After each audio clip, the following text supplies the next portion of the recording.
ప్రభు అయిన యేసుక్రీస్తు నామములో ప్రియమైన దేవుని బిడ్డలందరికీ వందనాలు. రోమీలకు రాసిన పత్రిక 8వ అధ్యాయం 14వ వచనం. దేవుని ఆత్మచేత ఎందరూ నడిపింపబడుదురో వారందరూ దేవుని కుమారులై ఉందురు. మనం చూసాం కదా, ఏమని చూసామంటే దేవుని పిల్లలుగా మారే అవకాశం ఉంది.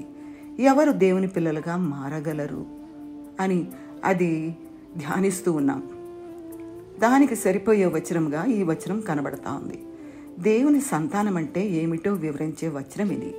దేవుని సంతానం అంటే ఆయన ఆత్మ మూలంగా పుట్టినవారు. అంతేకాదు, దేవుని ఆత్మ దారి చూపుతూ ఉండగా ఆ దారిలో ప్రయాణించేవారు. ఆత్మ వారిని తమ శరీర క్రియలను చావుకు గురి చేసేలా నడిపించడు. ఆత్మ వారిని ఎల్లప్పుడూ సరి అయిన బాటలో, వెలుగు బాటలో నడిపిస్తాడు. ఈ అనుభవంలో లేని వ్యక్తిలో నిజమైన పశ్చాత్తాపం, నమ్మకం లేవన్నమాట. ఎవరికైతే నిజమైన పశ్చాత్తాపం, నమ్మకం, రక్షణ ఉంటుందో వారు దేవుని ఆత్మ ద్వారా నడిపించబడతారు. అలా దేవుని ఆత్మ ద్వారా నడిపించబడే వారిని దేవుని పిల్లలు అని అన్నాడు. ఈ వ్యక్తులు పాప విముక్తి, రక్షణ పొందారన్నమాట. అలా పొందకపోతే వారి యొక్క నడక సరిగా ఉండదు.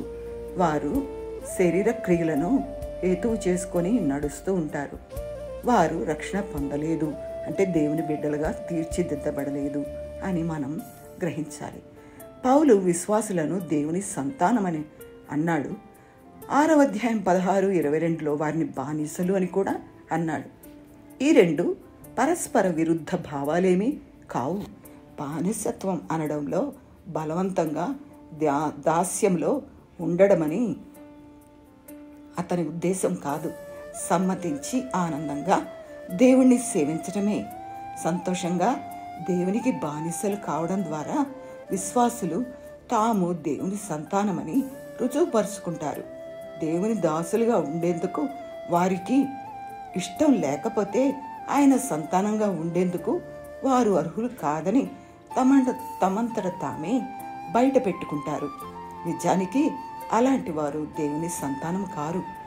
మనం ఎలా ఉన్నాం? దేవుని పిల్లలుగా ఉంటూ దేవుని దాసులముగా మన జీవితంలో మన యొక్క క్రియల ద్వారా రుజువుపరచుకోవడానికి దేవుడు సహాయం చేయనుగాక.